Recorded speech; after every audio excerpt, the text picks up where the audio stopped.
미국이 충격에 빠졌습니다. 그 이유는 한국이 로켓을 쏘아 올렸다는 단순한 뉴스 때문이 아니었습니다. 불과 30cm짜리 작은 위성 하나가 우주에서 단백질을 만들기 시작한 순간 미국 제약업계는 조용히 얼어붙었습니다. 왜냐하면 이 기술이 완성되는 순간 수십 년 동안 미국이 흔들림 없이 지켜온 세계 제약 시장의 판도가 단 한 번에 뒤집힐 수 있기 때문입니다. 그리고 그 중심에 한국이 서 있었습니다. 도대체 무슨 일이 벌어지고 있는 걸까요? 지금부터 그 이유를 말씀드리겠습니다. 현재 워싱턴 DC에서 바이오 제약 전문 컨설팅 회사를 운영하고 있고 주로 대형 제약사들의 시장 전략 수립과 신약 파이프라인 분석을 담당하고 있어요. 이 일을 시작한 지는 5년 정도 됐는데 그 전에는 머크 본사에서 25년간 근무했습니다. 전략기획팀 수석 연구원으로 퇴직했고 회사에서 가장 중요한 제품들의 시장 분석을 담당했었죠.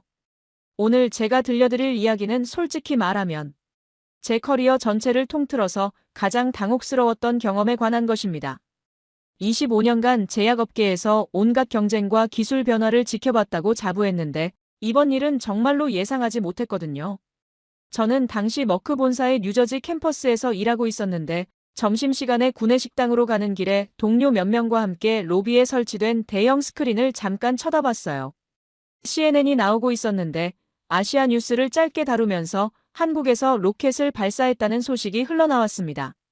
화면에는 거대한 발사체가 불꽃을 내뿜으며 하늘로 솟구치는 장면이 잠깐 나왔고 그 다음에 위성을 목표 궤도에 안착시키는 데는 실패했다는 자막이 떴어요.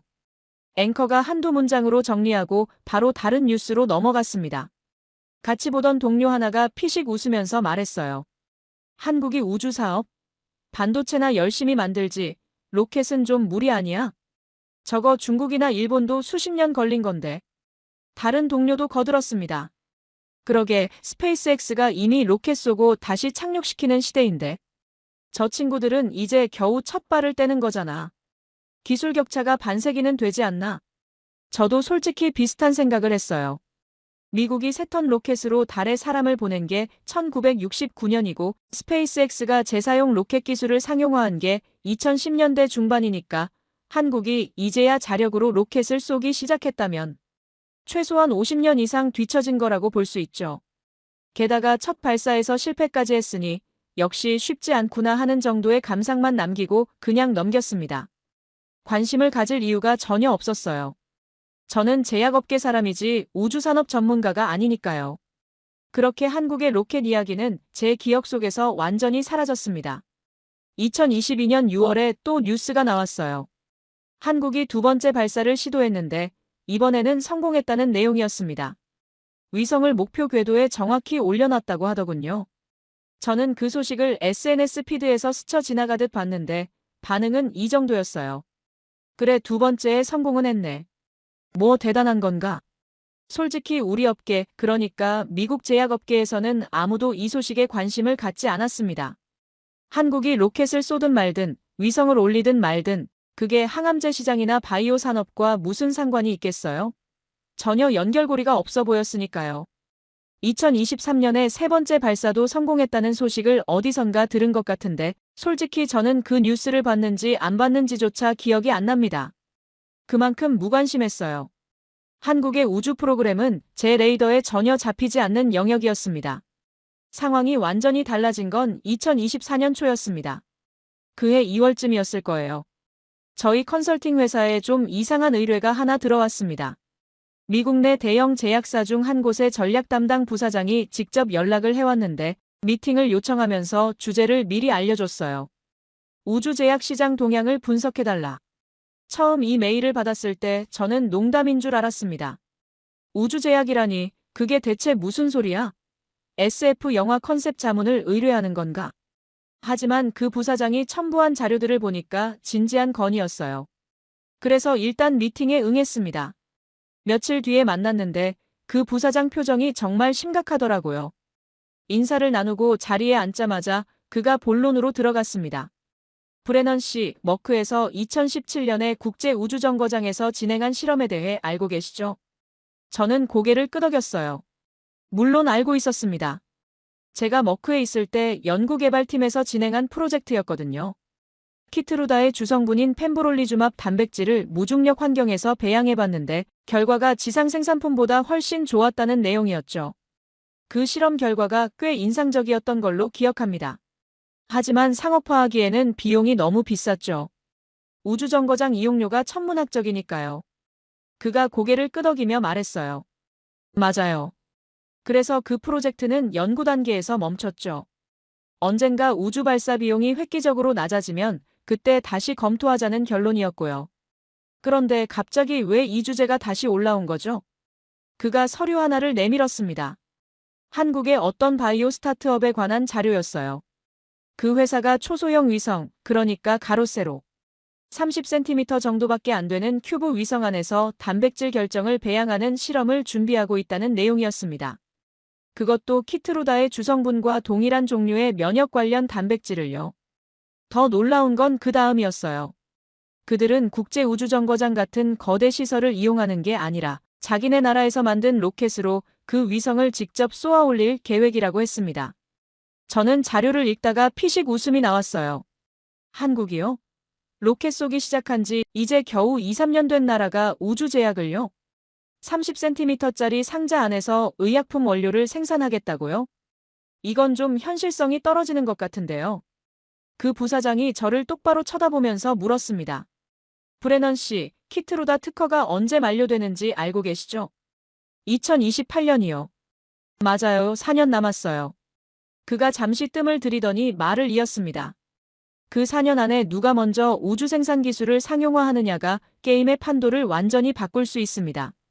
만약 한국이 먼저 기술을 확보하면 2028년 이후의 시장 구도가 우리 예상과 완전히 달라질 수도 있어요. 저는 그제야 왜 이 사람이 이렇게 심각한 표정을 짓고 있는지 이해하기 시작했습니다. 키트루다가 어떤 약인지 아시는 분들은 아시겠지만 이건 단순한 항암제가 아닙니다.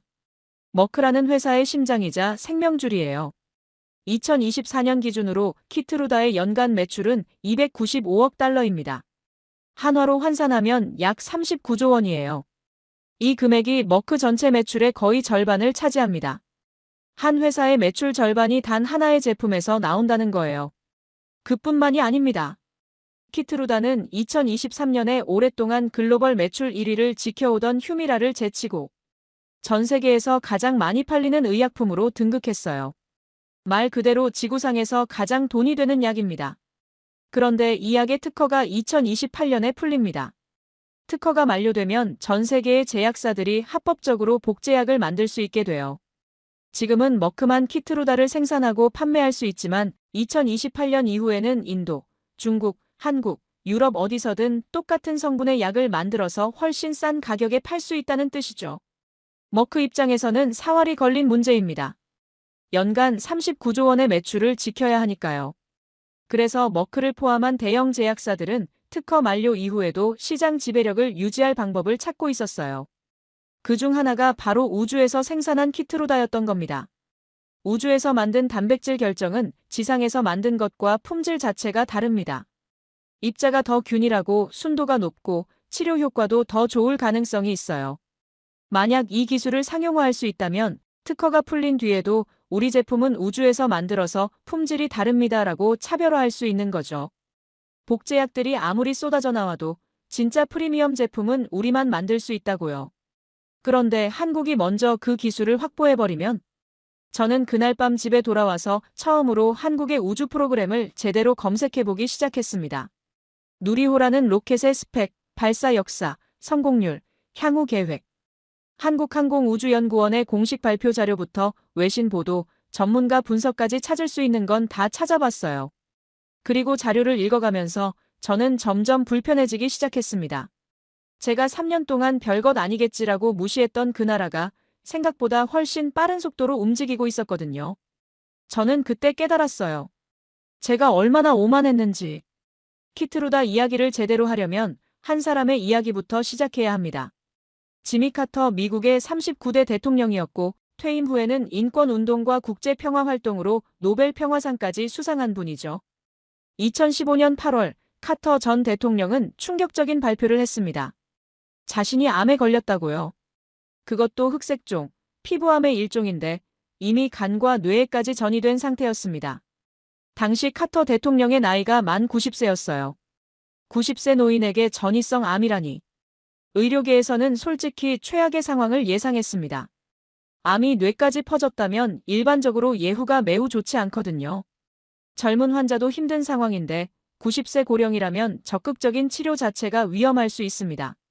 많은 사람들이 카터 대통령의 남은 시간이 몇 개월 되지 않을 거라고 생각했어요. 그런데 4개월 뒤인 2015년 12월 카터 대통령이 직접 기자회견을 열었습니다. 제 뇌에 있던 암이 사라졌습니다. 더 이상 치료가 필요하지 않습니다. 믿기 어려웠어요. 90세, 전이성 흑색종, 뇌전이 이 조합에서 완치 선언이라니. 의료계가 발칵 뒤집어졌습니다. 대체 무슨 치료를 받은 거지? 카터 대통령은 수술과 방사선 치료를 받았지만 핵심은 새로운 면역 항암제를 투여받은 것이었어요. 그 약이 바로 키트루다였습니다. 카터 대통령은 그 후로 10년을 더 사셨습니다. 암 진단 이후에도 꾸준히 헤비타트 봉사활동을 하셨고 책도 쓰셨고 100세 생일도 맞이하셨어요. 2024년 12월에 100세의 나이로 돌아가셨는데 암 진단 이후로 거의 10년을 건강하게 사신 거죠. 90세에 전이성 암을 진단받고 100세까지 사는 것. 예전 같았으면 기적이라고밖에 부를 수 없는 일이었는데 키트루다가 그걸 가능하게 만들었습니다. 그래서 키트루다가 대체 어떤 약이길래 이런 결과가 나온 건지 좀 더 자세히 설명을 드려볼게요. 우리 몸에는 면역세포라는 게 있습니다. 이 세포들은 외부에서 침입한 세균이나 바이러스를 공격하고 비정상적으로 변한 세포, 즉 암세포도 찾아서 제거하는 역할을 해요. 이론적으로는 면역세포가 암세포를 발견하면 바로 공격해서 죽여야 합니다. 그런데 문제가 있어요. 암세포가 굉장히 교활하거든요. 암세포는 자기 표면에 특정한 단백질을 발현시켜서 면역세포에게 나는 정상세포야, 공격하지 말라는 신호를 보냅니다. 이 신호를 받은 면역세포는 암세포를 적으로 인식하지 못하고 그냥 지나쳐버려요. 마치 적군이 아군 군복을 입고 침투한 것처럼 암세포가 위장을 하고 있는 거죠. 키트루다는 이 위장을 벗겨내는 역할을 합니다. 좀 더 정확히 말하면 암세포가 면역세포에게 보내는 공격하지 말라는 신호를 차단해요. 그러면 면역세포가 비로소 암세포를 제대로 인식하게 됩니다. 너 암세포였어? 하면서 공격을 시작하는 거죠. 이런 방식의 약을 면역관문 억제제라고 부르는데 키트루다는 그 중에서도 가장 성공적인 제품이에요. 기존의 항암제들은 암세포를 직접 공격하는 방식이었습니다. 암세포뿐 아니라 정상세포도 함께 손상을 입히기 때문에 부작용이 심했고 환자의 삶의 질이 크게 떨어졌어요. 머리카락이 빠지고 구토와 피로에 시달리고 면역력이 떨어져서 감염에 취약해지는 등의 문제가 있었죠. 하지만 키트루다 같은 면역 항암제는 다릅니다. 환자 자신의 면역 체계를 활용하기 때문에 부작용이 상대적으로 적고 치료 효과는 더 오래 지속되는 경우가 많아요. 완치에 가까운 결과를 보이는 환자도 있고요. 2014년에 처음 미국 FDA 승인을 받은 이후로 키트루다의 적응증은 계속 확대되어 왔습니다. 처음에는 말기 흑색종 환자에게만 쓸 수 있었는데 지금은 폐암, 유방암, 위암, 신장암, 방광암, 자궁경 부암 등 18개 이상의 암종에서 사용할 수 있어요. 미국 FDA에서만 41개의 적응증을 승인받았고 전 세계적으로 진행 중인 임상시험만 해도 1,400건이 넘습니다. 매출 성장도 놀라웠어요. 출시 4년 만인 2018년에 72억 달러의 매출을 기록하면서 글로벌 의약품 매출 순위 5위에 올랐습니다. 그 후로도 매년 성장을 거듭해서 2022년에는 209억 달러, 2023년에는 250억 달러를 돌파했어요. 그리고 2024년에는 295억 달러, 한화로 약 39조 원이라는 경이로운 수치를 기록했습니다. 2023년에는 오랫동안 글로벌 매출 1위를 지켜온 휴미라를 제치고 전 세계에서 가장 많이 팔리는 의약품으로 등극했고요. 2025년에는 320억 달러, 약 42조 원의 매출이 예상됩니다. 단일 의약품 하나가 연간 40조 원 가까이 팔린다는 게 어떤 의미인지 감이 오시나요? 이건 웬만한 나라의 국방 예산보다 큰 금액이에요. 머크라는 회사의 운명이 이 약 하나에 달려있다고 해도 과언이 아닙니다. 그런데 이 엄청난 약에는 한 가지 근본적인 문제가 있어요. 만들기가 정말 어렵습니다. 키트루다의 주성분은 펜브롤리주맙이라는 단백질이에요. 이 단백질을 의약품으로 사용하려면 아주 정밀한 결정 형태로 만들어야 하는데 이 과정이 굉장히 까다롭습니다. 지상에서 단백질 결정을 만들면 중력의 영향을 받아요. 중력 때문에 용액 안에서 무거운 입자는 가라앉고 가벼운 입자는 떠오르는 현상이 생기거든요. 이런 불균일한 환경에서 결정이 자라면 모양이 일그러지고 크기도 들쭉날쭉해지고 표면도 울퉁불퉁해집니다. 비유를 하나 들어볼게요. 눈송이를 상상해 보세요. 완벽한 조건에서 만들어진 눈송이는 정확하게 대칭인 아름다운 육각형 구조를 가지고 있어요. 하지만 바람이 불거나 온도가 불안정하거나 중력의 영향을 받으면 눈송이는 비대칭적으로 자라거나 한쪽으로 기울어진 형태가 됩니다. 단백질 결정도 똑같아요. 중력이 있는 환경에서는 완벽한 결정을 만들기가 거의 불가능합니다. 그래서 2017년에 머크가 과감한 시도를 했습니다. 키트루다의 주성분 단백질을 국제우주정거장으로 보내서 무중력 환경에서 결정을 만들어 본 거예요. 결과는 놀라웠습니다. 우주에서 만든 단백질 결정은 지상 생산품과 확연히 달랐어요. 입자 크기가 균일하고 결정 구조가 훨씬 안정적이었으며 전체적인 품질이 눈에 띄게 좋았습니다. 그리고 더 중요한 발견이 있었어요. 우주에서 만든 고품질 결정을 사용하면 기존의 정맥 주사 방식이 아니라 근육 주사로도 약을 투여할 수 있다는 가능성이 열렸습니다. 이게 왜 중요하냐면요. 정맥 주사는 병원에서 의료진이 직접 놓아야 해요. 환자는 병원에 가서 몇 시간씩 주사를 맞고 있어야 하고 의료진의 시간과 의료 자원도 많이 소모됩니다. 하지만 근육 주사는 훨씬 간편해요. 투여 시간도 짧고 숙련된 의료진이 아니어도 놓을 수 있고 미래에는 환자가 집에서 직접 투여할 수 있는 형태로 발전할 가능성도 있어요. 환자 편의성이 획기적으로 개선되는 거죠. 게다가 결정 품질이 좋으면 약의 안정성도 높아지고 유통기한도 늘어나고 치료 효과도 더 좋아질 수 있습니다. 머크는 이 실험 결과에 크게 흥분했어요. 우주 생산이 실제로 의미 있는 품질 차이를 만들어낸다는 걸 확인했으니까요. 하지만 현실적인 장벽이 있었습니다. 바로 비용이요.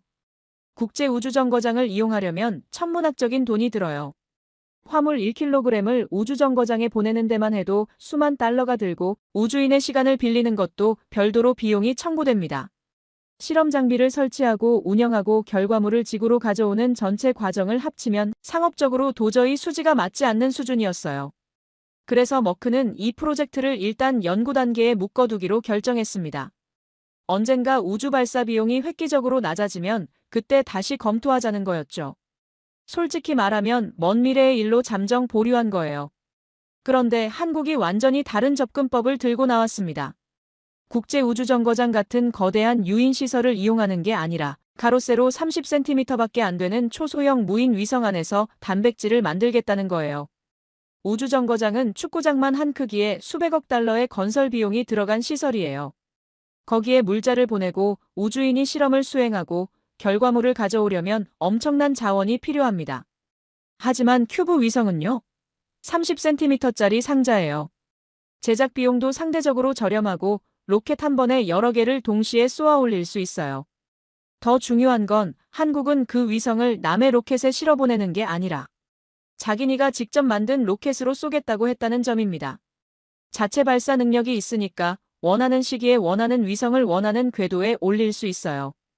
다른 나라 발사 일정에 맞춰줄을 설 필요가 없는 거죠.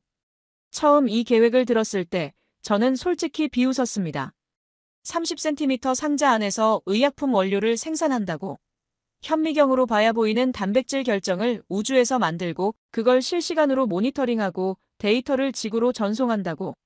그것도 사람 없이 완전 자동으로? 로켓도 겨우 쏘기 시작한 나라가 그런 복잡한 시스템을 만들 수 있을 리가 없다고 생각했어요. 그런데 2024년 8월 한국이 국제우주정거장에 예비 실험 장치를 보냈다는 뉴스가 떴습니다. 본격적인 위성 실험에 앞서 기술을 테스트한 거예요. 일종의 리허설이었죠. 그리고 11월에 자체 로켓으로 본 실험용 위성을 쏘겠다고 발표했습니다. 저는 그제야 이게 농담이 아니라는 걸 깨달았어요. 그리고 머릿속에서 한 가지 숫자가 계속 맴돌았습니다. 2028년 키트루다 특허가 만료되는 해. 그때까지 한국이 기술을 완성하면 지금까지 제가 알던 제약 시장의 질서가 송두리째 바뀔 수도 있었습니다. 한국의 우주 프로그램을 본격적으로 조사하기 시작하면서 저는 그동안 제가 얼마나 많은 것들을 놓치고 있었는지 깨닫게 됐습니다. 2021년 10월에 첫 번째 발사가 실패했을 때 미국 언론들은 이 소식을 거의 다루지 않았어요. 간혹 다룬 매체들도 또 다른 아시아 국가가 우주에 도전하고 있다 정도의 짧은 언급에 그쳤고 대부분은 중국이나 일본, 인도의 뒤를 따라가는 후발주자 정도로 취급했습니다. 저 역시 마찬가지였어요. 뉴스 헤드라인만 보고 그래, 실패했구나 하고 넘겼으니까요. 그런데 이번에 자료를 제대로 찾아보니까 그 실패의 내용이 제가 생각했던 것과는 좀 달랐습니다. 3단 엔진이 예정보다 46초 일찍 꺼져버렸는데 원인을 분석해보니 연료 탱크 내부의 고정 구조물이 비행 중 진동을 견디지 못하고 떨어져 나갔고 그 파편이 헬륨가스 라인을 손상시켜서 산화제 공급이 불안정해졌다는 거예요. 이게 무슨 의미냐면 발사체 전체가 공중에서 폭발하거나 발사대에서 넘어진 게 아니라는 겁니다. 1단 엔진은 완벽하게 작동했고 2단 엔진도 문제없이 임무를 수행했어요. 문제는 오직 3단의 작은 구조적 결함 하나였고 그것 때문에 마지막 단계에서 속도를 충분히 내지 못해 위성이 궤도에 안착하지 못한 거였죠. 솔직히 말하면 저는 이 대목에서 좀 놀랐습니다. 우주 개발 역사를 보면 후발주자들의 첫 발사는 대개 처참하게 끝나거든요. 로켓이 발사대를 벗어나지도 못하고 폭발하거나 상승 도중에 공중분해되는 경우가 허다합니다. 그런데 한국은 첫 시도에서 거의 성공할 뻔한 수준까지 갔던 거예요. 마지막 3단에서 46초만 더 버텼으면 됐으니까요.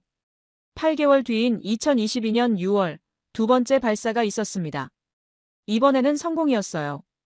위성 모사체를 목표 궤도인 고도 700km에 정확히 안착시켰다는 소식이 들려왔습니다. 여기서 제가 주목했던 건 두 가지였어요. 첫 번째는 실패에서 성공까지 걸린 시간이 겨우 8개월밖에 안 됐다는 점이었습니다.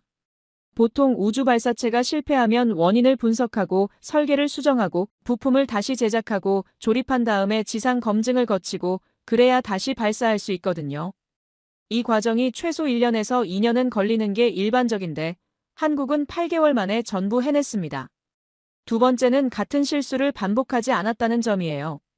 3단 엔진의 구조적 결함을 완벽하게 해결했고 두 번째 발사에서는 1단부터 3단까지 모든 단계가 예정된 시간에 정확히 작동했습니다. 연료 탱크 내부 구조물도 비행 내내 버텨줬고요. 실패를 빠르게 분석하고 문제를 정확하게 고치고 다시 도전해서 성공한다. 저는 이게 한국식이라는 걸 그때 처음으로 인식하기 시작했습니다. 2023년 5월에는 세 번째 발사가 진행됐어요. 이번에는 모사체가 아니라 진짜 위성들을 실었습니다. 차세대 소형 위성 2호라는 실용 위성과 함께 큐브 위성 7기가 탑재됐는데 드디어 한국이 자력으로 실용 위성을 우주에 올리는 역사적인 순간이었죠. 결과는 대체로 성공적이었지만 작은 문제가 하나 발견됐습니다. 큐브 위성 7기 중에서 1기가 사출되지 않았어요.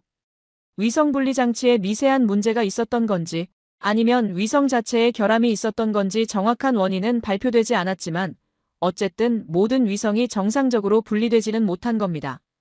미국 언론 중 일부는 이걸 부분 실패라고 보도했어요. 저도 그 기사를 보면서 역시 아직 갈 길이 멀구나, 디테일에서 허점이 드러나는군 하고 생각했습니다.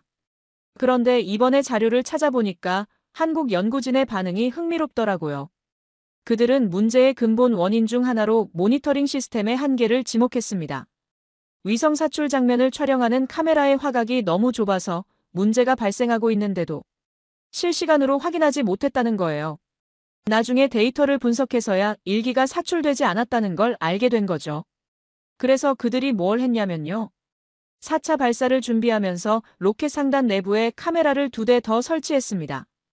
기존 카메라로는 보이지 않던 사각지대를 완전히 없애버린 거예요. 다음번에는 모든 위성의 분리 과정을 실시간으로 빠짐없이 확인할 수 있도록요. 저는 이 대목을 읽으면서 묘한 감정을 느꼈습니다. 섬뜩하다고 해야 할까요? 실패를 숨기지 않아요. 원인을 공개적으로 분석하고 구체적인 해결책을 찾아서 다음 발사에 바로 적용합니다. 그리고 실제로 개선됩니다. 이게 한 번이 아니라 매번 반복되면 어떻게 될까요? 기술 격차가 줄어듭니다. 생각보다 훨씬 빠른 속도로요. 2023년 5월 3차 발사 이후에 한국의 우주 프로그램에는 또 다른 중요한 변화가 있었습니다. 정부 주도에서 민간 주도로의 전환이 본격적으로 시작된 거예요. 한화에어로스페이스라는 한국의 방산 및 항공우주 기업이 누리호의 핵심 기술 전체를 이전받았습니다. 금액은 240억 원이라고 하더군요. 달러로 환산하면 대략 1,800만 달러 정도 됩니다.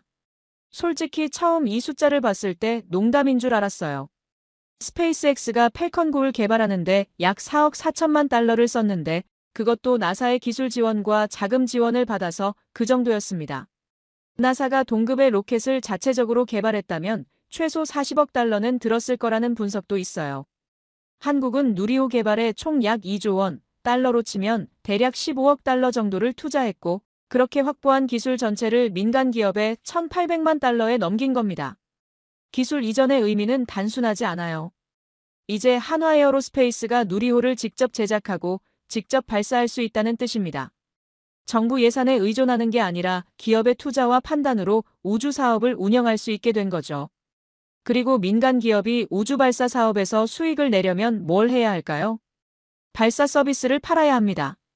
다른 나라 정부나 기업의 위성을 대신 쏴주고 그 대가로 돈을 받는 거예요. 한국이 글로벌 상업용 발사 시장에 진입하겠다는 선언이나 마찬가지였습니다. 물론 현실적인 장벽은 분명히 있었어요. 가장 큰 문제는 가격 경쟁력이었습니다.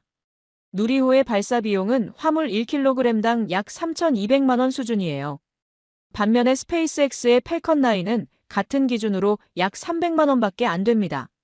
거의 10배 가까운 차이가 나는 거죠. 이 정도 격차로는 순수하게 가격만 놓고 경쟁하기가 사실상 불가능합니다. 하지만 한국은 다른 전략을 세운 것 같았어요. 가격으로 정면 승부하는 게 아니라 우리만 할 수 있는 것을 찾아서 차별화하겠다는 거죠. 그게 대체 뭘까? 저는 한동안 궁금했습니다. 그러다가 단서가 하나 나왔어요. 한국의 어떤 연구팀이 국제우주정거장에 실험 장치를 보냈다는 소식이었습니다. 실험 내용은 단백질 결정 성장이었어요. 무중력 환경에서 의약품 원료가 되는 단백질을 배양하고 그 결정이 지상에서 만든 것과 어떻게 다른지 비교하는 테스트였죠. 저는 그 뉴스를 보자마자 몇 달 전에 받았던 서류를 다시 꺼내봤습니다. 의뢰인이 보여줬던 그 보고서, 한국 스타트업이 큐브 위성에서 키트루다 성분 단백질을 만들겠다던 그 계획서요. 우주정거장 실험은 본격적인 테스트를 앞둔 예비 실험이었던 거예요. 일종의 리허설이었죠. 그리고 본 실험은 11월로 예정되어 있었습니다. 국제우주정거장이 아니라 자기네 로켓으로 쏘아 올린 자기네 위성에서요. 저는 그제야 흩어져 있던 퍼즐 조각들이 하나로 맞춰지는 느낌을 받았습니다. 한국은 발사 비용을 낮춰서 스페이스X와 정면 경쟁하려는 게 아니었어요. 그건 지금 당장은 현실적으로 불가능하다는 걸 그들도 알고 있었을 겁니다. 대신 그들은 우주에서만 만들 수 있는 것을 무기로 삼으려 했던 거예요. 지상에서는 절대로 재현할 수 없는 품질의 제품을 우주에서 생산해서 그 자체로 시장을 만들겠다는 전략이었죠. 2025년 11월 27일 새벽 1시 13분 한국 시간으로요. 저는 워싱턴 DC 자택의 서재에 앉아서 노트북으로 한국의 발사 중계를 지켜보고 있었습니다. 시차 때문에 제가 있는 곳은 전날 낮 12시쯤이었는데 점심 약속도 취소하고 화면 앞에 붙어 있었어요. 발사 10분 전부터 심장이 두근거리기 시작했습니다. 제가 왜 이렇게 긴장하는지 스스로도 이상했어요. 미국 사람이 한국 로켓 발사를 보면서 떨고 있다니. 카운트다운이 시작됐습니다. 3, 2, 1. 화면 하단에서 거대한 화염이 터져나왔고 누리호가 천천히, 그러나 확실하게 발사대를 벗어나기 시작했습니다. 일단 엔진 4개가 동시에 점화되면서 만들어낸 추력이 300톤이라고 했어요. 75톤짜리 엔진 4개를 묶어서 클러스터링한 구조인데 그 엄청난 힘이 47m짜리 로켓을 하늘로 밀어올리고 있었습니다. 중계 화면에서 발사 통제실 옆 스튜디오의 유리창이 덜덜 떨리는 게 보였어요. 해설을 맡은 연구원이 지금 이곳까지 진동이 전해지고 있습니다. 창문이 흔들리고 있어요 라고 말하더군요. 발사장에서 수 킬로미터 떨어진 곳인데도 그 정도라니 300톤의 추력이라는 게 실제로 어떤 물리적 힘인지 조금은 체감이 됐습니다. 발사 후 약 1분 30초가 지났을 때 통제실에서 맥스큐 통과라는 음성이 들려왔습니다. 맥스큐는 발사체가 비행 중에 가장 큰 공기역학적 압력을 받는 구간이에요.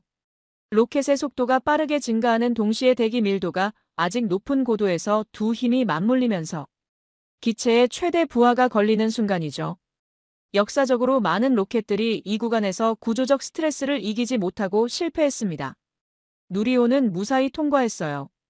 현장에서 박수 소리와 환호성이 터져나왔고 저도 모르게 안도의 한숨을 내쉬었습니다. 발사 후 약 2분이 됐을 때 일단 엔진이 정지하고 분리가 이루어졌습니다. 여기서 저는 흥미로운 장면을 목격했어요. 일단 로켓이 분리되는 순간 역추진 모터가 점화되면서 1단을 뒤쪽으로 밀어냈고 거의 동시에 2단에서는 가속 모터가 작동하면서 앞쪽으로 빠르게 이동하기 시작했습니다. 왜 이런 복잡한 과정이 필요하냐면 단 분리 직후에 1단과 2단이 서로 충돌하면 그 순간 임무 전체가 끝나버리기 때문이에요. 분리된 1단은 속도가 줄면서 뒤처져야 하고 2단은 더 빠르게 가속해서 거리를 벌려야 합니다. 이 과정을 정밀하게 제어하지 못하면 몇 초 안에 두 물체가 다시 만나서 충돌할 수 있거든요. 해설자가 설명하기를 1단에는 역추진 모터가, 2단에는 가속 모터가 장착되어 있어서 안전 거리를 확보한다고 했습니다. 이런 수준의 디테일은 수십 번, 수백 번의 시뮬레이션과 지상 테스트를 거쳐야만 나올 수 있어요. 실제 비행에서 제대로 작동하려면 그보다 더 많은 검증이 필요하고요. 고도 100km를 돌파했다는 안내가 나왔습니다. 200km. 그리고 페어링 분리가 진행됐어요. 위성들을 감싸고 보호하던 덮개가 좌우로 갈라지면서 떨어져 나갔습니다. 이 순간 해설자가 흥미로운 언급을 했습니다. 과거 나로호 1차 발사 때 페어링 두 쪽 중 한쪽이 제대로 분리되지 않아서 임무가 실패했다고요. 로켓은 정상적으로 날아갔지만 페어링이 한쪽만 열리는 바람에 위성이 제대로 사출되지 못했던 거죠. 그만큼 페어링 분리도 발사 성공에 있어서 매우 중요한 관문이라는 설명이었습니다. 이번에는 양쪽 페어링 모두 완벽하게 분리됐어요. 2단 엔진이 정지하고 분리됐습니다. 고도 300km를 돌파. 이제 3단 엔진 혼자서 마지막 임무를 수행할 차례였습니다. 위성들을 목표 고도까지 정확하게 올려놓아야 하는 가장 섬세한 작업이 남은 거죠.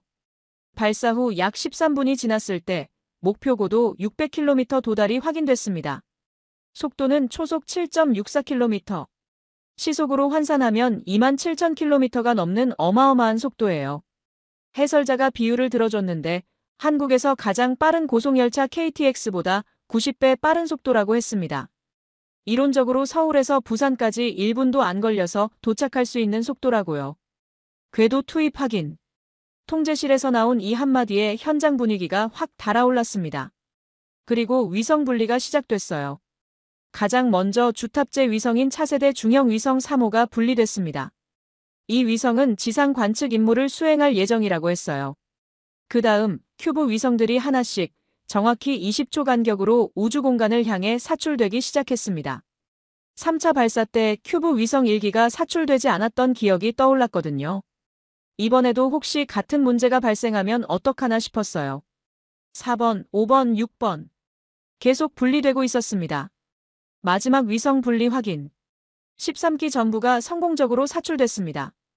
통제실과 중계 스튜디오에서 환호성이 터져나왔어요.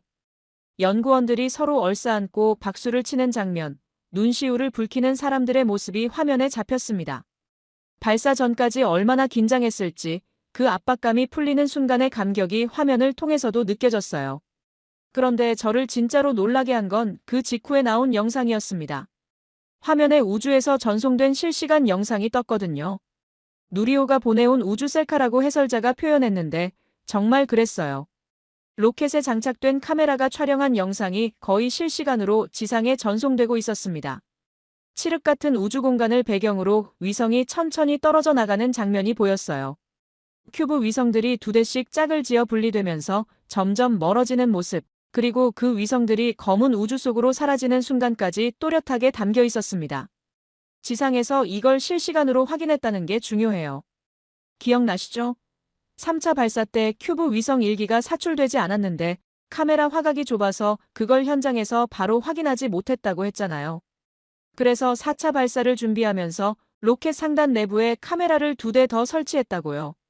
그 개선이 제대로 작동한 겁니다.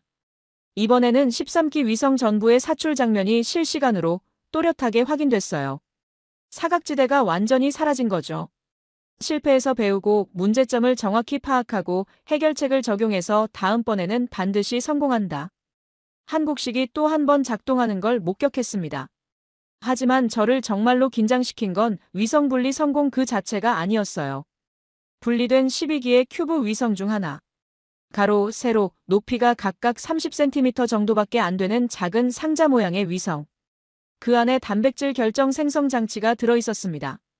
현미경으로 봐야 겨우 보이는 아주 미세한 단백질 결정들을 무중력 환경에서 배양하고 그 과정을 실시간으로 촬영해서 지구로 전송하는 시스템이 고작 30cm짜리 큐브 안에 전부 들어가 있는 거예요.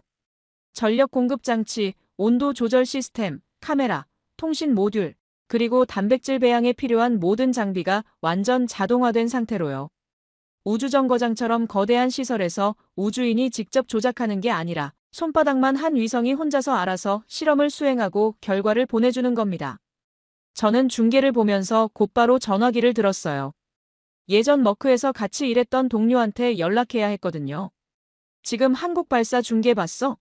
본사에 보고해야 할 것 같은데. 4차 발사 중계를 보고 나서 저는 머크 시절 동료에게 바로 전화를 걸었습니다. 그 친구는 아직 본사 연구개발팀에 있었거든요. 전화를 받자마자 제가 물었어요. 지금 한국 뉴스 봤어? 누리호 발사 말이야. 그 친구가 의아한 목소리로 대답했습니다. 한국? 로켓? 그게 우리랑 무슨 상관인데?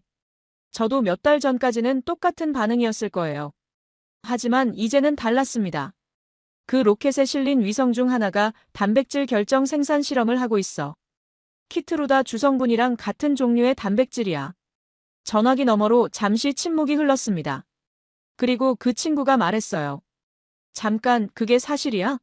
한국이 우주 제약을 한다고? 방금 내 눈으로 직접 봤어. 30cm짜리 큐브 위성이 궤도에 올라갔고 지금 이 순간에도 그 안에서 실험이 진행되고 있을 거야. 그날 밤 저는 잠을 이루지 못했습니다. 한국의 큐브 위성 기술에 대해 찾을 수 있는 자료를 전부 찾아봤어요. 그리고 제가 알게 된 내용은 솔직히 충격적이었습니다. 큐브 위성이라는 개념 자체는 새로운 게 아닙니다. 1999년에 캘리포니아 폴리테크닉 대학과 스탠퍼드 대학의 교수들이 교육용으로 처음 제안한 규격이에요. 가로, 세로, 높이가 각각 10cm인 정육면체를 기본 단위로 해서 이걸 1유닛이라고 부릅니다. 1유닛, 2유닛, 3유닛 이런 식으로 조합해서 다양한 크기의 소형 위성을 만들 수 있어요. 한국이 이번에 쏘아 올린 단백질 결정 실험 위성은 3유닛 규격이었습니다.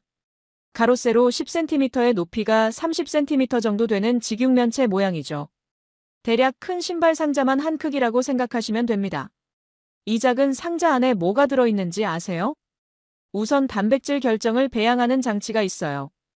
용액을 담은 작은 챔버들이 있고 그 안에서 무중력 환경을 이용해 단백질이 천천히 결정화됩니다. 온도와 습도를 정밀하게 조절하는 시스템도 들어있고요. 그 다음에 현미경 카메라가 있습니다. 단백질 결정은 육안으로는 거의 보이지 않아요. 마이크로미터 단위, 그러니까 머리카락 굵기의 수십 분의 1 정도 크기거든요.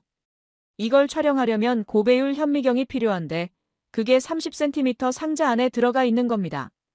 촬영한 이미지를 지구로 전송하는 통신 모듈도 있어요. 위성이 한국 상공을 지나갈 때마다 지상기지국과 교신해서 데이터를 보내는 거죠. 전력을 공급하는 태양광 패널과 배터리, 위성의 자세를 제어하는 장치, 그리고 이 모든 시스템을 통합적으로 관리하는 컴퓨터까지. 이게 전부 가로 10cm, 세로 10cm, 높이 30cm 안에 들어가 있습니다. 게다가 가장 중요한 점은 이 모든 과정이 완전히 자동화되어 있다는 거예요. 국제우주정거장에서 실험을 하면 우주인이 직접 장비를 조작합니다. 용액을 섞고 온도를 조절하고 샘플을 관찰하고 문제가 생기면 즉시 대응할 수 있어요. 사람이 있으니까요. 하지만 큐브 위성은 무인입니다. 한번 궤도에 올라가면 그 누구도 손댈 수 없어요. 모든 게 사전에 프로그래밍된 대로 알아서 돌아가야 합니다. 예상치 못한 문제가 발생해도 위성 스스로 판단하고 대응해야 하고요. 이게 얼마나 어려운 일인지 일반인들은 잘 모를 수 있어요. 비유를 하나 들어볼게요. 여러분이 정밀한 화학 실험을 해야 하는데 실험실에 직접 가지 못하고 원격으로만 조작해야 한다고 생각해 보세요. 그런데 그 원격 조작도 실시간이 아니에요. 명령을 보내면 몇 분 뒤에나 실행되고 결과를 확인하려면 또 몇 분을 기다려야 합니다. 게다가 실험실이 영하 150도에서 영상 120도 사이를 오가는 극한 환경에 있어요. 위성이 태양을 향할 때와 지구 그림자에 들어갈 때 온도 차이가 그 정도로 벌어지거든요. 진동과 충격도 엄청납니다. 발사 과정에서 로켓의 진동을 견뎌야 하고 궤도에 올라간 뒤에도 미세한 진동이 계속됩니다. 그리고 우주 방사선이 있어요. 지구 대기권 밖에서는 우주에서 날아오는 고에너지 입자들이 전자장비를 손상시킬 수 있습니다. 컴퓨터 메모리가 갑자기 오류를 일으키거나 센서가 오작동할 수도 있어요. 이런 모든 악조건 속에서 손바닥만 한 상자가 혼자서 며칠 동안 정밀한 과학 실험을 수행하고 결과를 지구로 전송해야 합니다. 저는 솔직히 이게 가능할 거라고 생각하지 않았어요. 그런데 한국은 이미 2024년 8월에 국제우주정거장에서 예비 테스트를 마쳤습니다. 유사한 장치를 우주정거장에 보내서 기술 검증을 끝낸 거예요. 우주인의 도움을 받아 시스템이 제대로 작동하는지, 무중력 환경에서 단백질 결정이 예상대로 형성되는지 확인한 겁니다. 그리고 11월 4차 발사에서 본격적인 독립실험에 들어간 거죠. 이번에는 우주인의 도움 없이 큐브 위성 혼자서 모든 걸 수행하는 진짜 테스트요. 발사 중계를 보면서 제가 특히 인상 깊었던 부분이 있어요. 해설자가 이번 발사에서는 로켓 상단에 카메라를 2대 더 설치해서 위성 분리 장면을 모든 각도에서 실시간으로 확인할 수 있다고 했잖아요. 3차 발사 때 큐브 위성 1기가 사출되지 않았던 문제를 해결하기 위해서요. 그런데 그 얘기를 듣다가 문득 이런 생각이 들었습니다. 큐브 위성 안에 들어있는 현미경 카메라 시스템도 마찬가지 아닐까? 단백질 결정이 제대로 형성되고 있는지 우주에서 실시간으로 촬영해서 지구로 보내준다고 했잖아요. 그러려면 마이크로미터 단위의 미세한 결정을 선명하게 찍을 수 있는 고해상도 카메라가 필요하고 그 이미지를 압축해서 위성통신으로 전송하는 시스템이 필요합니다. 30cm 상자 안에서요. 저는 자료를 찾다가 더 놀라운 사실을 알게 됐어요. 이 큐브 위성 기술의 상당 부분이 한국의 민간 기업들과 대학 연구팀에서 개발됐다고 합니다. 정부 연구소만 참여한 게 아니라 스타트업과 학계가 협력해서 만든 거예요. 미국에서는 이런 종류의 첨단 우주 기술이 대부분 나사나 대형 방산업체 아니면 스페이스X 같은 빅테크 기업에서 나옵니다. 수십억 달러의 예산과 수천 명의 인력이 투입되죠. 그런데 한국은 훨씬 적은 자원으로 비슷한 수준의 기술을 구현하고 있었어요. 효율성 면에서 보면 오히려 더 뛰어난 거죠. 저는 그때 깨달았습니다. 한국이 우주제약 분야에서 추구하는 전략이 뭔지. 그들은 우주정거장 같은 거대 인프라를 운영할 여력이 없어요. 미국이나 러시아, 중국처럼 수백억 달러를 우주정거장에 쏟아부을 예산이 없습니다. 대신 그들은 작지만 똑똑한 시스템을 만들기로 한 거예요. 30cm 큐브 안에 필요한 모든 기능을 압축해서 넣고 완전 자동화로 운영하고 자기네 로켓으로 직접 쏘아 올립니다. 우주정거장 이용료를 낼 필요가 없으니 비용이 훨씬 저렴하고 발사 일정도 자기들 마음대로 잡을 수 있어요. 이 방식이 성공하면 우주제약의 경제성이 완전히 달라집니다. 지금까지 우주 생산이 상업화되지 못한 이유는 비용 때문이었어요. 국제우주정거장을 이용하면 품질은 좋아지지만 돈이 너무 많이 들어서 수지가 안 맞았죠. 그런데 큐브 위성으로 같은 결과를 얻을 수 있다면 게임이 완전히 바뀝니다. 그리고 그 게임의 룰을 먼저 정하는 나라가 시장을 지배하게 되는 거예요. 큐브 위성 기술에 대해 조사하면서 저는 자연스럽게 이런 질문을 하게 됐습니다. 왜 하필 한국일까? 우주제약이라는 새로운 분야에서 왜 미국도 아니고 유럽도 아니고 일본도 아니고 한국이 앞서 나가려 하는 걸까? 처음에는 그냥 운이 좋은 타이밍이라고 생각했어요. 마침 누리호 개발이 완료되는 시점에 우주제약에 대한 관심이 높아졌고 두 가지가 맞아떨어진 거라고요. 하지만 자료를 더 찾아보면서 생각이 바뀌었습니다. 이건 우연이 아니라 전략이었어요. 한국의 우주산업을 객관적으로 평가해보면 솔직히 약점이 많습니다. 발사 비용부터 봐도 그래요. 누리호로 화물 1kg을 우주로 보내는데 약 3,200만 원이 듭니다. 스페이스X의 팰컨 9은 같은 무게를 약 300만 원에 보낼 수 있어요. 발사 횟수도 비교가 안 됩니다. 스페이스X는 2024년 한 해에만 100회 이상 발사를 했어요. 누리호는 2021년부터 지금까지 총 4회 발사했고요. 경험치 자체가 다릅니다. 로켓의 성능도 차이가 있어요. 누리호의 일단 엔진 추력은 300톤인데 펠컨9은 그 2배가 넘습니다. 누리호로는 지구 저궤도까지밖에 못 가지만 펠컨9은 달이나 화성까지도 화물을 보낼 수 있어요. 이런 상황에서 한국이 발사 비용이나 로켓 성능으로 미국과 경쟁하겠다는 건 현실적이지 않습니다. 격차가 너무 크니까요. 그래서 한국은 다른 길을 선택한 것 같아요. 경쟁하지 말고 새로운 시장을 만들자. 발사 비용으로 싸우는 대신 우주에서만 할 수 있는 일에 집중하자. 그중 하나가 바로 우주제약입니다. 그런데 왜 한국이 이 분야에서 유리할까요? 첫 번째는 바이오 산업의 저력입니다. 한국은 이미 글로벌 바이오 의약품 생산 강국이에요.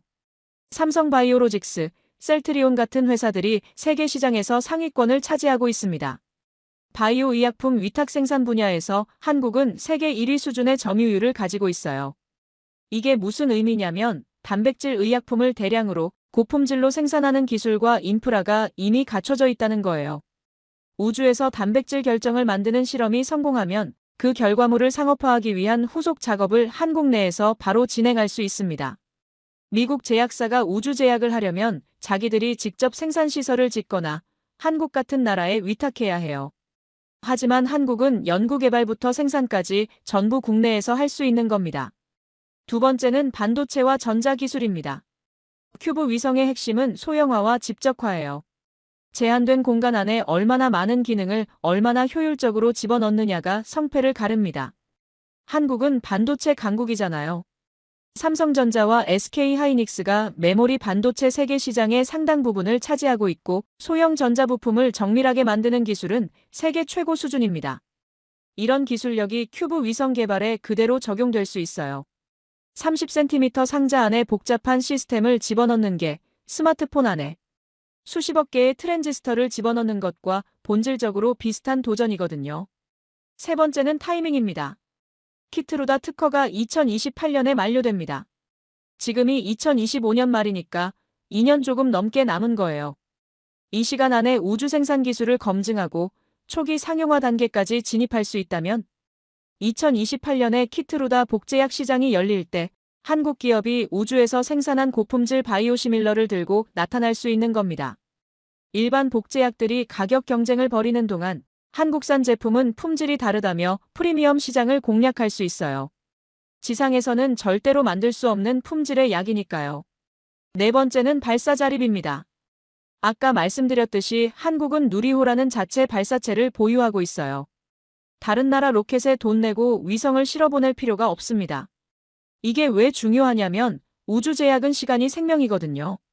단백질 결정 실험을 하려면 위성을 쏴야 하는데 만약 미국이나 유럽 발사 서비스를 이용하면 발사 일정을 기다려야 해요. 인기 있는 발사체는 몇 년씩 예약이 밀려 있습니다. 스페이스X 펠컨9도 발사 수요가 워낙 많아서 원하는 시점에 바로 쏘기 어려워요. 하지만 한국은 자기 로켓이 있으니까 자기들 스케줄에 맞춰서 쏠 수 있어요. 실험 결과를 보고 빠르게 다음 버전을 개발해서 또 쏘고 그 결과를 보고 또 개선하고 이런 빠른 반복 개발이 가능한 겁니다. 실패해도 빠르게 원인을 분석하고 다음 발사에 반영할 수 있고요.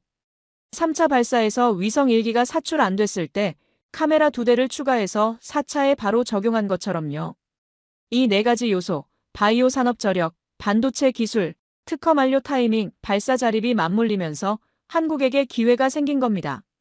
저는 이걸 깨닫고 나서 좀 소름이 돋았어요. 한국이 그냥 운 좋게 이 분야에 뛰어든 게 아니었습니다. 자기들의 강점이 뭔지 정확히 알고 그 강점을 최대한 활용할 수 있는 틈새 시장을 찾아서 거기에 자원을 집중한 거예요. 정면 승부로는 이길 수 없다는 걸 알았으니까 게임 자체를 바꾸려 한 거죠. 그리고 더 놀라운 건 이게 민간 주도로 진행되고 있다는 점이었어요. 한화에어로스페이스가 누리호 기술을 이전받아서 발사를 담당하고 민간 스타트업들이 큐브 위성과 우주 바이오 기술을 개발하고 대학 연구팀들이 기초 연구를 지원합니다. 미국처럼 나사가 수십억 달러 예산을 쏟아붓는 방식이 아니에요. 훨씬 적은 돈으로 훨씬 유연한 구조로 빠르게 움직이고 있습니다. 저는 자료를 정리하면서 노트에 이렇게 적었어요. 한국의 전략 비용으로 싸우지 않는다. 가치로 싸운다. 그리고 밑에 덧붙였습니다. 이게 성공하면 미국 제약업계가 대응할 시간이 충분할까? 솔직히 자신이 없었어요.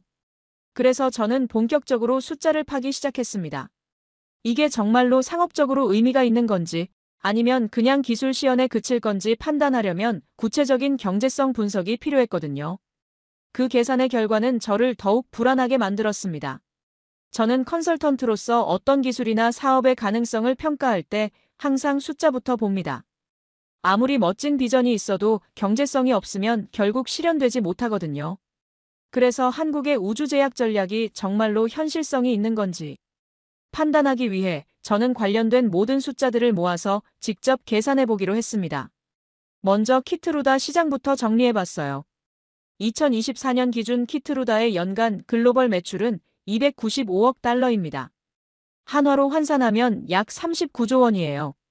2025년에는 320억 달러, 약 42조 원이 예상되고 있고요. 이 약은 현재 18개 암종에서 41개 적응증을 갖고 있어서 앞으로도 매출이 더 늘어날 가능성이 높습니다.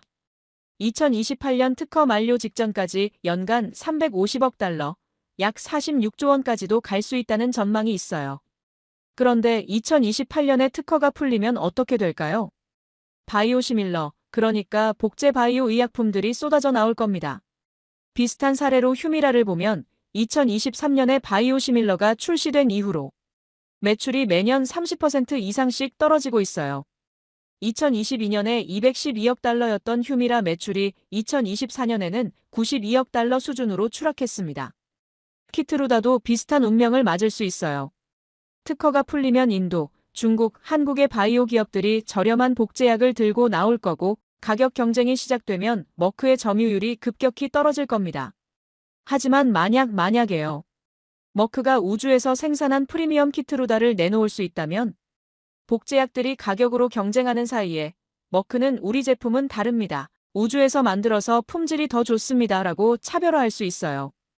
프리미엄 가격을 유지하면서 고급 시장을 지킬 수 있는 거죠. 문제는 머크가 그 기술을 아직 상용화하지 못했다는 점입니다. 2017년에 우주정거장 실험을 했지만 비용 문제로 멈춰버렸잖아요. 그런데 한국이 먼저 기술을 확보하면 한국 바이오 기업이 2028년에 우주에서 생산한 키트루다 바이오시밀러를 들고 나타나는 거예요. 머크의 오리지널 제품과 품질이 같거나 어쩌면 더 좋을 수도 있는 약을요. 이건 단순한 복제약 시장 진입이 아닙니다. 프리미엄 시장 자체를 빼앗아 오는 거예요. 저는 이 시나리오의 경제적 규모를 계산해봤습니다. 키트루다 전체 시장이 연간 350억 달러라고 가정하고 그중 프리미엄 시장이 30%를 차지한다고 치면 약 100억 달러, 한화로 13조 원 규모예요. 한국이 이 프리미엄 시장의 절반만 가져가도 연간 50억 달러, 6조 5천억 원입니다. 키트루다 하나만으로요. 하지만 우주제약의 가능성은 키트루다에서 끝나지 않습니다. 면역항암제 시장 전체를 보면 키트루다 외에도 옵디보, 티센트릭 같은 경쟁 제품들이 있어요. 이 시장 전체가 연간 500억 달러가 넘습니다. 그리고 단백질 의약품 시장은 더 커요. 암 치료제 외에도 자가 면역 질환, 희귀병, 감염병 등 다양한 분야에서 단백질 기반 약물이 사용되고 있거든요. 글로벌 바이오 의약품 시장 규모가 연간 4천억 달러 이상입니다. 이 중에서 무중력 환경에서 품질 개선 효과를 볼 수 있는 약물이 얼마나 될까요? 정확한 수치는 모르지만 전문가들은 상당수의 단백질 의약품이 우주 생산으로 이득을 볼 수 있다고 추정합니다. 결정 구조가 중요한 약물은 거의 다 해당될 수 있어요. 만약 우주제약 기술이 본격적으로 상용화되면 이건 키트루다 하나의 문제가 아닙니다. 바이오 의약품 산업 전체의 판도가 바뀔 수 있는 거예요. 그리고 그 기술을 먼저 확보한 나라가 시장을 선점하게 됩니다. 다음으로 저는 발사 비용을 분석해봤어요. 현재 누리호의 발사 비용은 화물 1kg당 약 3,200만 원입니다. 스페이스X 팰컨 9은 300만 원이에요. 단순히 이 숫자만 보면 한국이 경쟁력이 없어 보입니다. 하지만 우주제약의 경제성은 이렇게 단순하게 계산되지 않아요.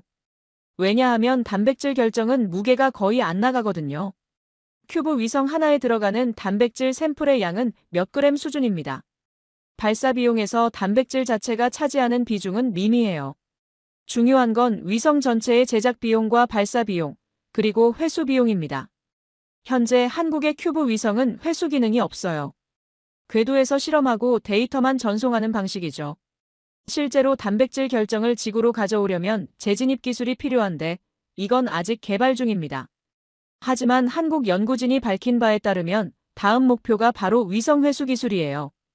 우주에서 단백질 결정을 만든 다음 그 위성이 안전하게 지구로 돌아오게 하는 거죠. 이게 성공하면 우주제약의 상업화가 한 단계 더 가까워집니다. 저는 여기서 또 다른 숫자를 발견했어요. 한국 정부가 발표한 차세대 발사체 개발 계획에 따르면 2030년대 초반까지 발사 비용을 1kg당 350만 원 수준으로 낮추는 게 목표라고 합니다. 지금의 10분의 1 수준으로 떨어뜨리겠다는 거예요. 이 목표가 달성되면 한국의 발사 비용은 펠컨 9과 비슷한 수준이 됩니다. 게다가 한국은 자체 발사체가 있으니까 외국에 이용료를 낼 필요가 없어요. 발사 일정도 자유롭게 조절할 수 있고요. 저는 이 모든 숫자들을 종합해서 하나의 시나리오를 그려봤습니다. 2028년 키트루다 특허가 만료됩니다.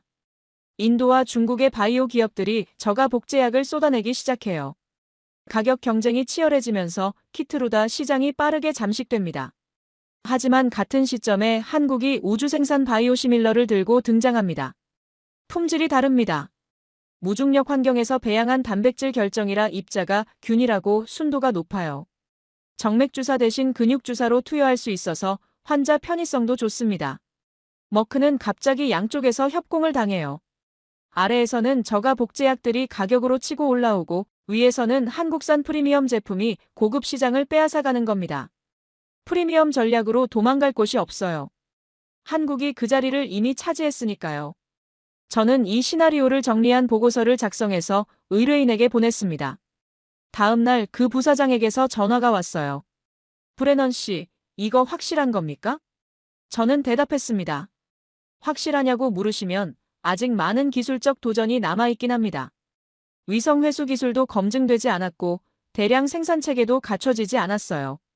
그럼 아직 시간이 있는 건가요? 저는 잠시 뜸을 들였습니다. 시간이 있느냐고요? 글쎄요. 한국이 이번 실험에서 유의미한 결과를 얻으면 그들은 바로 다음 단계로 넘어갈 겁니다.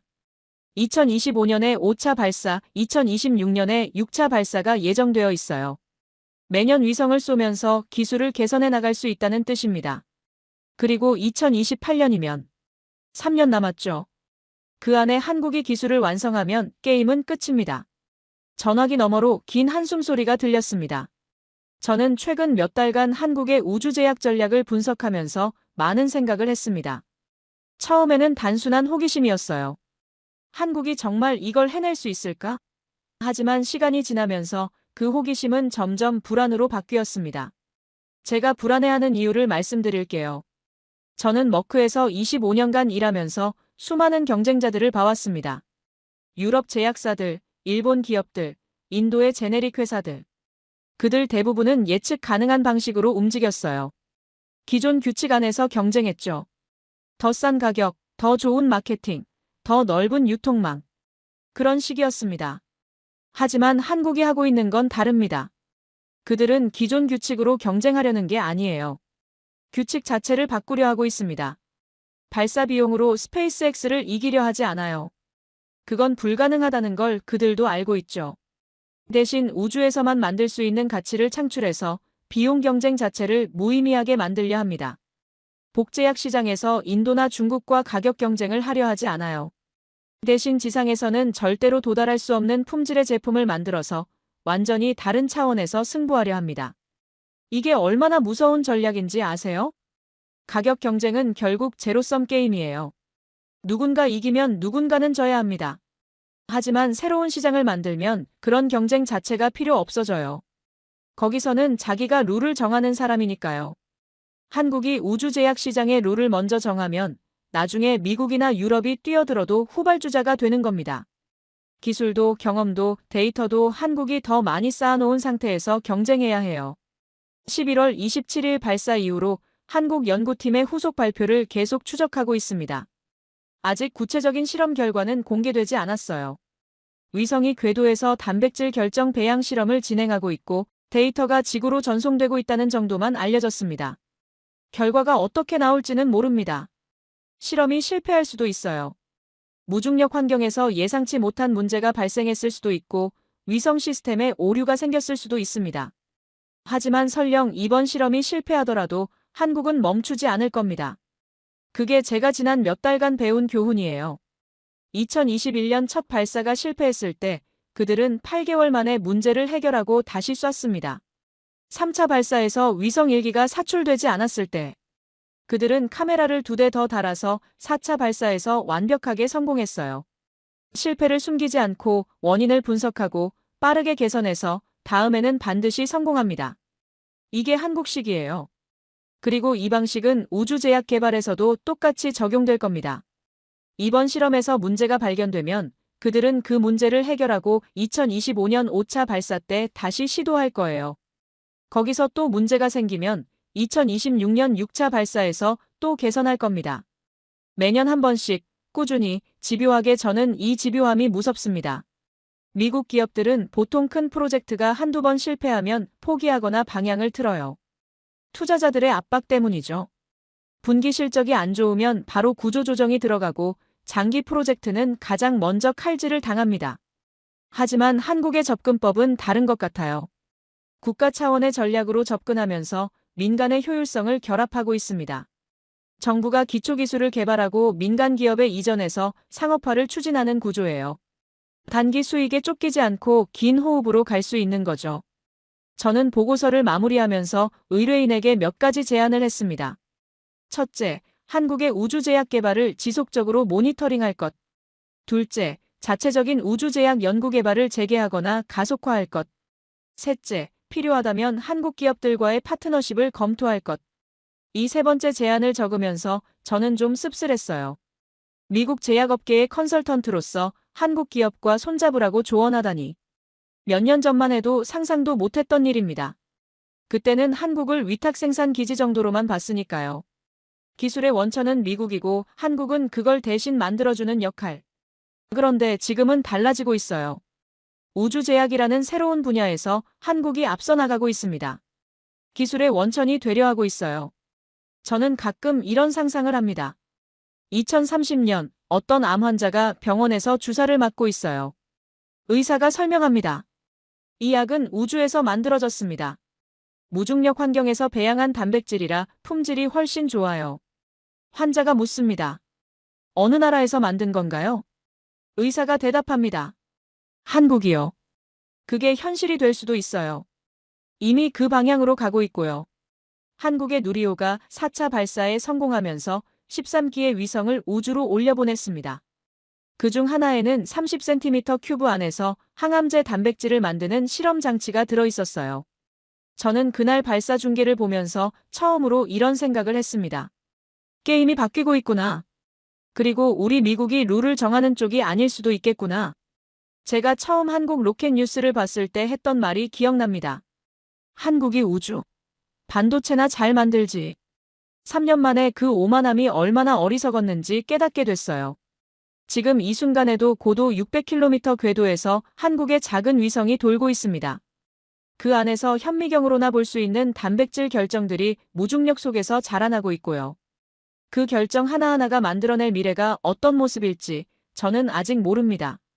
하지만 한 가지는 확실해요. 더 이상 한국을 무시할 수 없습니다. 여러분은 어떻게 생각하시나요? 한국이 정말로 우주제약 시대를 열 수 있을까요? 여러분의 생각을 댓글로 들려주세요. 앞으로도 한국의 숨겨진 저력을 파헤치는 이야기들 계속 전해드릴게요.